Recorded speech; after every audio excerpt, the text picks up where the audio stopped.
Hi friends, നമ്മുടെ പുതിയ വ്ളോഗിലേക്ക് എല്ലാവർക്കും സ്വാഗതം കേട്ടോ. അപ്പോൾ ഇന്നൊരു ചെറിയൊരു വിശേഷമുള്ള ദിവസമാണ്, വളരെ ചെറിയൊരു വിശേഷം, ഒരു സ്പെഷ്യൽ ഡേ ആണ് എന്നെ സംബന്ധിച്ചിടത്തോളം.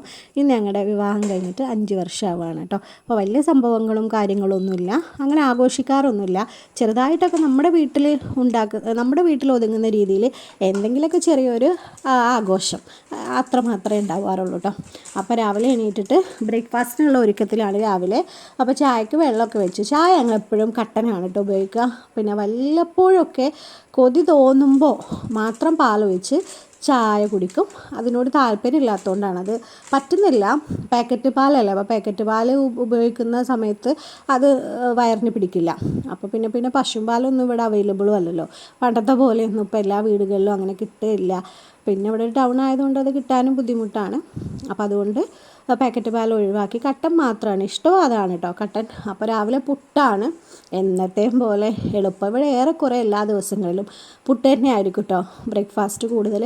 മറ്റുള്ളത് ദോശ ഇഡ്ഡലി ഒക്കെ ഉണ്ടാക്കും, എങ്കിൽ പോലും പുട്ട് ഇഷ്ടമാണ്, ഹസ്ബൻഡിനും ഇഷ്ടമാണ്, എനിക്കും ഇഷ്ടമാണ്. പിന്നെ പഴമൊക്കെ ഉണ്ടെങ്കിൽ നമുക്ക് ഏറ്റവും എളുപ്പം ഉണ്ടാക്കാൻ നല്ലത് പുട്ട് തന്നെയാണ് കേട്ടോ. അപ്പോൾ ഇന്ന് പുട്ട് ഉണ്ടാക്കുന്നത് നമ്മുടെ നഴ്സറി പൊടി വെച്ചരി, അംഗനവാടിയിൽ നിന്നൊക്കെ കിട്ടുന്ന പൊടി ഉണ്ടല്ലോ, അത് വെച്ചിട്ടാണ് കേട്ടോ പുട്ടുണ്ടാക്കുന്നത്. നല്ല ടേസ്റ്റാണ്, പ്രത്യേകിച്ച് കറികളൊന്നും വേണ്ടല്ലോ. അത് ഓൾറെഡി അതിൽ മധുരം ഉള്ളത് കൊണ്ട് നമുക്ക് വേറെ ഒന്നും വേണ്ട.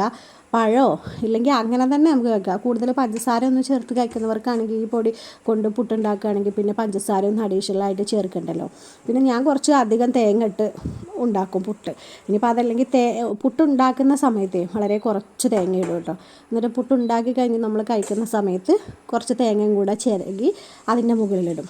അപ്പോൾ എനിക്ക് തേങ്ങ ആവി കയറ്റി എടുക്കുമ്പോൾ അതിൻ്റെ ഒരു ടേസ്റ്റ് പോവല്ലേ. അപ്പോൾ പച്ചത്തേങ്ങ ഇങ്ങനെ ഇട്ട് ആ പുട്ടിൽ കുഴച്ച് കഴിക്കുകയാണെങ്കിൽ ഒന്നും കൂടെ ടേസ്റ്റായിട്ട് തോന്നിയിട്ടുണ്ട് കേട്ടോ. അപ്പോൾ നിങ്ങൾക്ക് അങ്ങനെ കഴിക്കണ ഇഷ്ടമാണോ നല്ലൊന്ന് ട്രൈ ചെയ്ത് നോക്കുക, വല്ലപ്പോഴും കറിയൊന്നും ഇല്ലെങ്കിൽ കേട്ടോ. ഇപ്പോൾ നഴ്സറി പൊടി കൊണ്ടൊക്കെ പുട്ടുണ്ടാക്കുകയാണെങ്കിൽ അത് നല്ല ടേസ്റ്റാണ്. അപ്പോൾ പുട്ടിനുള്ള പൊടിയൊക്കെ കുഴച്ചെടുത്തിട്ടുണ്ട് കേട്ടോ. വെള്ളം കുറേശ്ശെ ആയിട്ട് ഒഴിച്ചിട്ടാണ് ഞാൻ കുഴച്ചെടുക്കാറ്. പിന്നെ അതല്ല എന്നുണ്ടെങ്കിൽ ഇത് കുറച്ച് വെള്ളം ഒഴിക്കുമ്പോൾ തന്നെ നമുക്ക് പെട്ടെന്ന് അങ്ങോട്ട് ഒട്ടിപ്പിടിക്കുന്ന പോലെ തോന്നുമല്ലോ, പൊടി പെട്ടെന്ന് നനഞ്ഞ് കിട്ടും. അപ്പോൾ ഇതിലോട്ട് കുറച്ച് വെള്ളം ഒഴിച്ചാൽ തന്നെ പെട്ടെന്ന് അങ്ങോട്ട് മിക്സായി കിട്ടും. അപ്പോൾ എന്ത് ചെയ്യുമെന്ന് വെച്ചാൽ ഞാൻ കുറച്ചധികം വെള്ളം ഒഴിച്ചിട്ട് കുറച്ചൊക്കെ മാറ്റി വെക്കും. എന്നിട്ട് പുട്ടിന് ആവശ്യമായിട്ടുള്ള തേങ്ങയൊക്കെ ചിരകി വരുമ്പോഴേക്കും അത് പൊടി ഒന്ന് നന്നായിട്ടൊന്ന് കൂടുതൽ കട്ടകളുണ്ടാവും. ഈ പൊടി പെട്ടെന്ന് നമ്മൾ മിക്സ് ചെയ്യുമ്പോൾ കട്ടകൾ കൂടുതലുണ്ടാവും. അപ്പോൾ ചിലപ്പോൾ അങ്ങനെ തന്നെ നമ്മൾ കൈ വെച്ചിട്ടൊന്ന് പൊടിച്ചെടുക്കും. അല്ലാന്നുണ്ടെങ്കിൽ നമുക്ക് വീട്ടിലൊക്കെ നമ്മൾ സ്ട്രെയിനറില്ലേ, അത് വെച്ചിട്ട് അരിപ്പ് വെച്ചിട്ട് അരിച്ചെടുക്കുകയാണെങ്കിൽ ഒട്ടും നല്ല ക്രാക്കൊന്നും വീഴാതെ നല്ല സോഫ്റ്റ് പുട്ടായിട്ടും കിട്ടും കേട്ടോ. അപ്പോൾ ആദ്യത്തെ കുറ്റി പുട്ട് ഇവിടെ റെഡി ആയിട്ടുണ്ട്. ചായ അതിൻ്റെ ഇടയിൽ റെഡി ആയിട്ടുണ്ട്. അപ്പോൾ പുട്ടിന് ഇന്ന് കൂടെ കഴിക്കാൻ ഉണ്ടാക്കുന്നത് പഴമാണ് കേട്ടോ. അപ്പോൾ പഴം വാങ്ങിച്ചിരിപ്പുണ്ട്, അതങ്ങ് പുഴുങ്ങിയെടുക്കാമെന്ന് കരുതി. അപ്പോൾ പിന്നെ പുട്ടും പഴമാവുമല്ലോ. പിന്നെ ഇന്ന് ചെറിയൊരു കേക്ക് ഉണ്ടാക്കണം എന്നുള്ള ഒരു ഉദ്ദേശമുണ്ട് കേട്ടോ. ചെറുതായിട്ടൊരു കേക്ക്, അന്ന് നമ്മൾ ഒരു കേക്ക് ഉണ്ടാക്കിയല്ലോ, ഒരു ബർത്ത്ഡേക്ക് ഒരു കേക്ക് ഉണ്ടാക്കിയായിരുന്നു. അതിൻ്റെ കുറച്ച് സാധനങ്ങളൊക്കെ ബാക്കി ഇരിപ്പുണ്ട്, കുറച്ച് വിപ്പിംഗ് ക്രീമൊക്കെ. അപ്പോൾ ഇനിയിപ്പോൾ അത് ഫ്രിഡ്ജിൽ അങ്ങനെ വെച്ചുകൊണ്ടിരുന്നാൽ അത് നാശമായി പോവുകയല്ലേ ഉള്ളൂ. അപ്പോൾ ചെറിയൊരു കേക്കും കൂടെ ഉണ്ടാക്കാമെന്ന് വിചാരിച്ചിട്ടോ. അപ്പോൾ വളരെ തട്ടിക്കൂട്ടിയൊരു കേക്ക്, ഒട്ടും പെർഫെക്ഷൻ ഇല്ലാത്തൊരു തട്ടിക്കൂട്ടി മാത്രം ഒരു കേക്ക് നമുക്ക് ഒപ്പിക്കാമെന്ന് മാത്രമേ ഉള്ളൂ. ക്രീമൊക്കെ വിപ്പിംഗ് ക്രീമൊക്കെ വളരെ കുറച്ചേ ഉള്ളൂ. അപ്പോൾ ഇനി ഒന്ന് വാങ്ങിക്കുകയാണെങ്കിൽ പിന്നെ അത് അവിടെ ഇരിക്കുകയും ചെയ്യും. അപ്പോൾ ഉള്ളത് വെച്ചിട്ടൊരു കേക്ക് ഉണ്ടാക്കണം എന്ന് വിചാരിക്കുന്നുണ്ട്.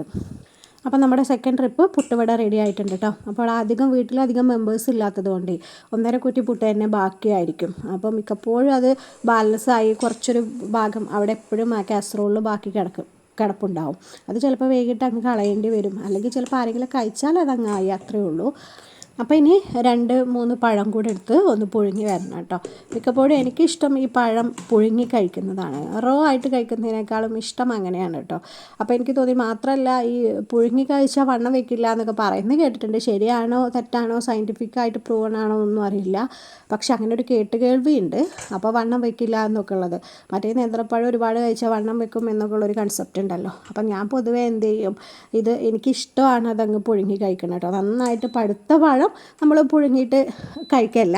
നമുക്ക് കുറച്ചൊക്കെ ഒരു പച്ചയായിട്ട് അധികം പഴുത്ത് പോകാത്ത പഴങ്ങളുണ്ടെങ്കിൽ അതൊന്ന് ജസ്റ്റ് ഒന്നിങ്ങനെ ചൂടാക്കിയിട്ടൊന്ന് വേവിച്ച് കഴിക്കുന്നത് ഭയങ്കര ഇഷ്ടമാണ് കേട്ടോ.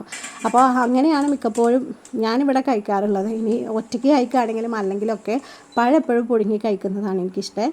പണ്ടൊക്കെ കുട്ടികൾക്ക് വീട്ടിൽ ചെറിയ കുട്ടികളൊക്കെ ഉണ്ടാകുമ്പോൾ, ഈ ഒരു 6 മാസം പ്രായമൊക്കെ കഴിഞ്ഞ കുട്ടികളുണ്ടാകുമ്പോഴേ നമ്മൾ അവർക്ക് ഈ പഴം ചുട്ട് കൊടുക്കില്ലേ, എനിക്ക് ഭയങ്കര ഇഷ്ടമാണ് ആ ചുട്ട് വരുന്നതിൻ്റെ ആ സ്മെല്ല് കേട്ടോ.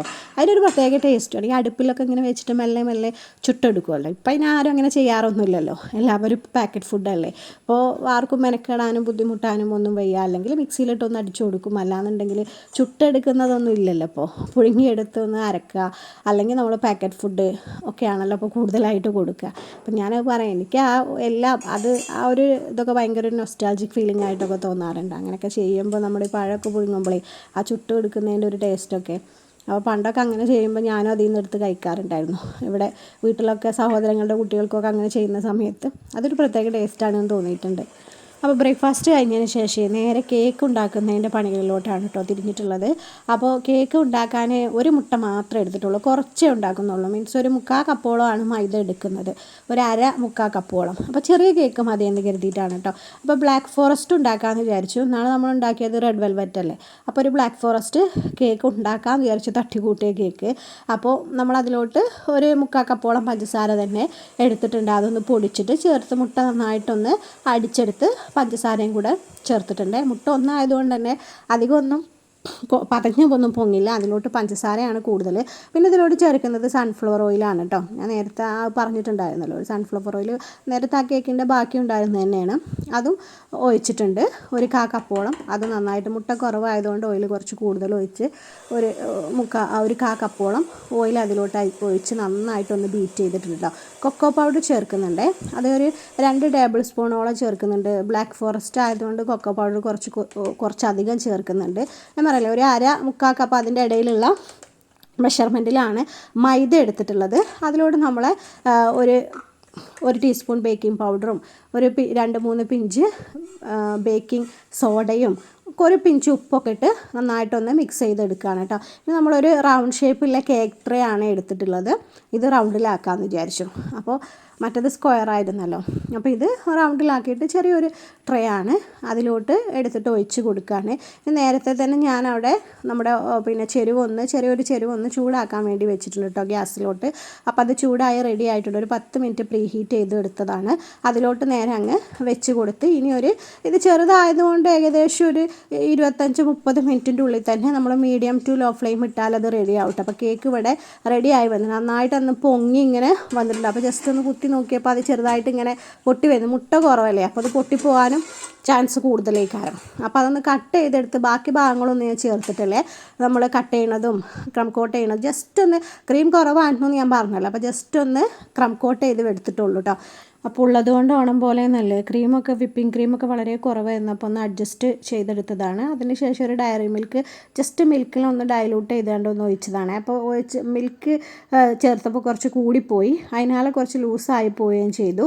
എന്നിട്ട് അതിന് ശേഷം അതിൻ്റെ മുകളിൽ കുറച്ച് കൊക്കോ പൗഡർ കൊണ്ട് ഒന്ന് സ്പ്രെഡ് ചെയ്ത് കൊടുത്തേക്കാണ് കേട്ടോ. അങ്ങനെ രണ്ടാളും കൂടെ കൂടിയിട്ട് കേക്ക് ഒന്ന് കട്ട് ചെയ്ത്. ഇത്രയൊക്കെ ഉള്ളൂ ഇന്നത്തെ വിശേഷങ്ങൾ. അപ്പോൾ വീഡിയോ ഇഷ്ടമായിട്ടുണ്ടെങ്കിൽ ലൈക്കും കമൻറ്റും ഷെയറൊക്കെ ഒന്ന് ചെയ്തേക്കണേ. അപ്പോൾ അടുത്ത വീഡിയോയിൽ കാണാം. Okay, thank you.